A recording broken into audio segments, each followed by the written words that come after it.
Hey guys, so in this video we're going to talk about how to add our fish to our game. And remember, the fish are sprites. Sprite is anything that moves and interacts on the screen. And we want our fish to show up over here on the right and swim across to the left, and then more to show up over here and swim across, and continue to do that so that our shark has something to hunt and to eat. At this point in time, you should have a shark sprite. It should be programmed to show up and glide up to the middle to start your game. It should be programmed to move up and down, left and right with the arrow keys. And it should be programmed to yell ouch or make a sound whenever it touches the jellyfish. You should also have a jellyfish on here, and I clicked the eyeball with the nail through it to make it hide. But I could also make it show up if I want to. And you should have one of these. All right, so let's go ahead and add our fish on. So the first thing I'm going to do is choose a sprite, and I'm going to choose the sprite called fish. So here we have our fish sprite, and you see it pop up on our stage. And when I click on costumes, again, making sure that I've selected the fish sprite and making sure I've selected the costume, you see that I have 4 different costumes for this fish. So by just switching the costume, we can make it appear that we have 4 different fish here. I also think you notice that we have some issues with our fish. For example, it's bigger than the shark. And it's facing backwards. So when it comes on the left side of the right side of the screen and starts swimming to the left, it's backward swimming. And most fish don't do that. So let's start by flipping it. And we can do that quickly and easily right here by clicking flip horizontally. And I'm going to go up and do that for each of my fish. And there are 2 ways we can change the size.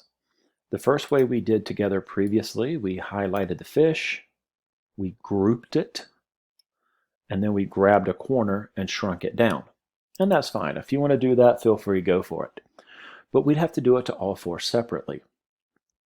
A quicker way I can do is come up to the size right here above the sprites, and let's make it about 30%. Let's check that out.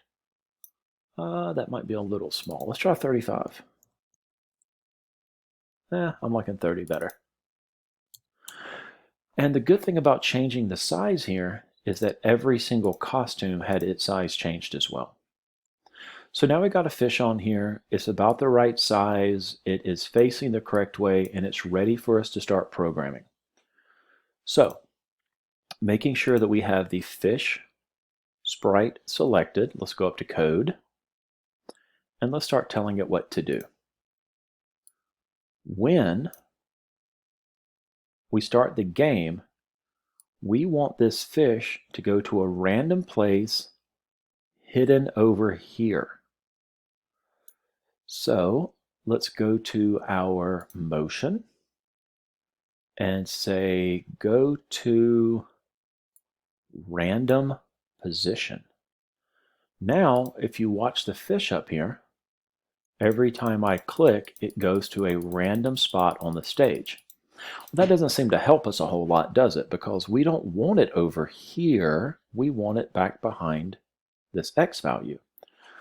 So what we're going to do next is we are going to set our X value to this far right side, which is 250. So now, every time I hit this, you will notice the fish over here at different heights on the right side.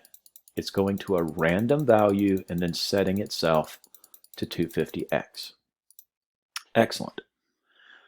Now we've got it at random positions, we want it to start sliding across the stage. So let's go back into our motion, and we want it to move to the left, which would be -10. And let's test it. It's going to the side, and then it's just jumping out 10. Why doesn't it keep going across? That's right, because we've only got it doing it one time. So let's go back into our controls, and we could put it on a forever loop. But now our fish goes forever and ever and ever and ever to the left. It looks like it stops here, but it's continuing to move forever and ever and ever to the left, and that's not what we want. Let's get rid of that.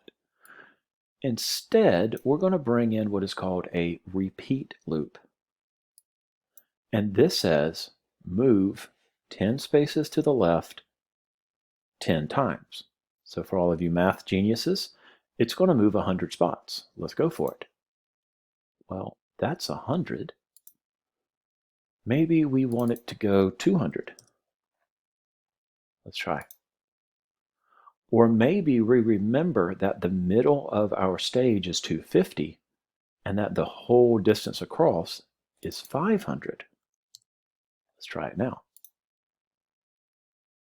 Haha, not bad. But that's really fast.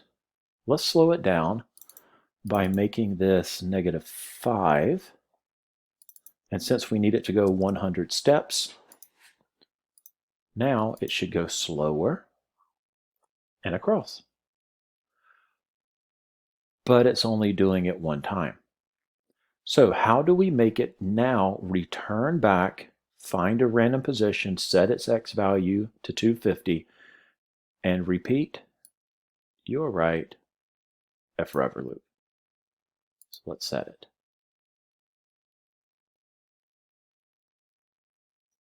Haha.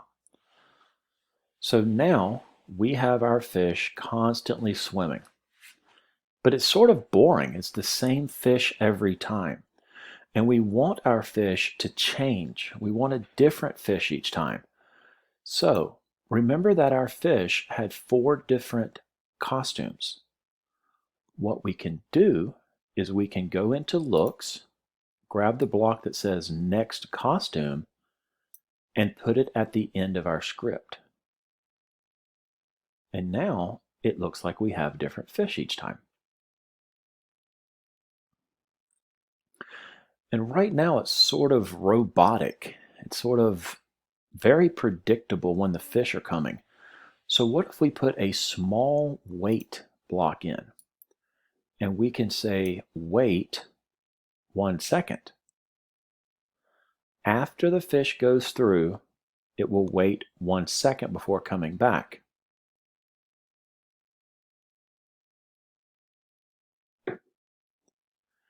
A little bit too predictable. So let's go down to our operators. And instead of saying wait 1 second, let's put in this pick random box. And let's say, let's pick from maybe a half a second to 2 seconds. And now our fish will be coming sort of different times, a little bit less predictable. And that's going to be great for us. So now we have a much more fluid, natural motion to our fish. They're coming at different times, and that'll change the game and make the game a little bit more fun. So let's start our game. Oh, that's weird. Our intro, where our shark coasts up, has fish swimming across it. We don't want fish swimming across our intro. So let's change this. Instead of telling the fish, as soon as I click the green flag to start, let's make it wait for a little bit. And start now. Let's count the shark. 1001, 1002, about 1003. So it takes a shark about 3 seconds to get up into position. So why don't we wait about 6 seconds before the fish comes? And what that'll do is that'll give our shark time to get in position, and then the fish start. All right, so we now have fish that are moving nice and smoothly across the screen using the code here in the picture at slightly different times and switching costumes. In our next video, we're going to set it up so that the fish gets eaten by the shark when they touch.